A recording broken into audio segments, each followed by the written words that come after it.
طریف کی مہم۔ خلیفہ ولید نے احتیاط سے اقدام کرنے کی ہدایت کی تھی، اس لیے موس بن نصیر نے پہلے صرف 500 سواروں پر مشتمل ایک چھاپہ مار دستہ تیار کیا اور اپنے ایک بربر غلام طریف کو اس کا سربراہ بنا کر سپین کے ساحل پر چھاپہ مارنے کے لیے روانہ کیا۔ یہ دستہ جولائی 710 میں الخزرہ پر حملہ آور ہوا اور فتح مند اور کامران واپس لوٹا۔ اس حملہ سے سپین کی داخلی کمزوری، فوجیوں کی بزدلی اور نظام عسکری کی خامیوں کا پتہ چل گیا، اور کاؤنٹ جولین کے خلوص کی بھی تصدیق ہو گئی۔ طارق بن زیاد کا حملہ۔ موسیٰ بن نصیر نے اس کے بعد 7000 سواروں پر مشتمل ایک لشکر تیار کیا جس کی قیادت اپنے آزاد کردہ غلام طارق بن زیاد کے حوالے کی۔ یہ لشکر 9 جولائی 711 کو اس جگہ پر پہنچا جسے جبل الطارق کہا جاتا ہے۔ کاؤنٹ جولین اس کے ساتھ تھا۔ انڈلس پہنچنے کے لیے بحری بیڑا اسی نے مہیا کیا تھا۔ طارق نے ساحل انڈلس پر اترتے ہی ان جہازوں کو آگ لگا دی جن پر سوار ہو کر وہ شمالی افریقہ سے یہاں آئے تھے۔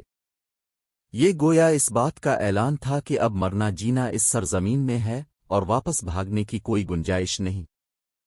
تھیوڈ میر کو شکست۔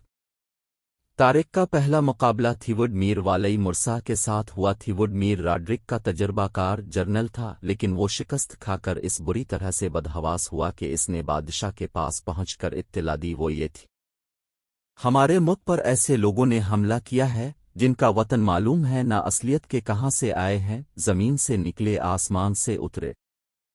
راڈرک کو شکست۔ راڈرک نے اس اطلاع پر شمالی اسپین کی جنگوں کو ملتوی کر دیا۔ فوراً دار الحکومت پہنچا اور ہر طرف ہر کرے دوڑائے گئے۔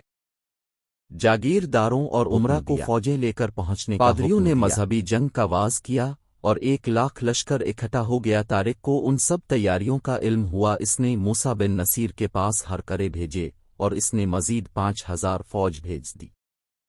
اس طرح سے 1,00,000 کے اندلسی لشکر کے مقابلے میں 12,000 مجاہدین کی ایک جماعت تیار ہو گئی۔ دونوں فوجیں آمنے سامنے ہوئیں تو عجیب منظر تھا۔ ایک طرف 1,00,000 ٹڈی دل جو ہر طرح کے اسلحہ سے لیس تھا، اور دوسری طرف صرف 12,000 انسان جو اپنے وطن سے دور، کمک و رسد سے مایوس تھے اور جن کے پاس دشمن کی بنسبت اسلحہ بھی بہت کم تھا۔ طارق بن زیاد نے اپنے ساتھیوں کے چہروں پر اس صورتحال کا رد عمل پڑا تو اس نے ان کو خطاب کیا: اے جواں مردو، جنگ کے میدان سے اب مفر کی کوئی صورت نہیں ہے۔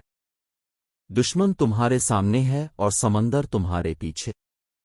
صبر اور مستقل مزاجی کے علاوہ اب تمہارے پاس کوئی چارہ کار نہیں ہے۔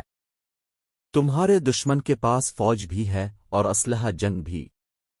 اگر تم اپنی عزت و ناموس بچاؤ، دشمن جو تمہارا مقابلہ کرنے کے لیے بڑا آ رہا ہے، اس کے دانت کھٹے کر دو، اس کی قوت کو ختم کر دو۔ میں نے تم کو ایسے امر کے لیے نہیں پکارا جس سے میں گریز کروں۔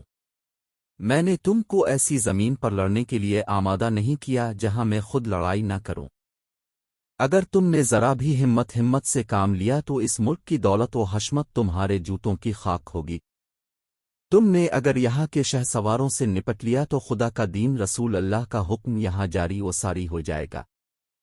یہ جان لو جدھر میں تم لوگوں کو بلا رہا ہوں ادھر جانے والا پہلا شخص میں ہوں۔ جب فوجیں ٹکرائیں گی تو پہلی تلوار میری ہوگی جو اٹھے گی۔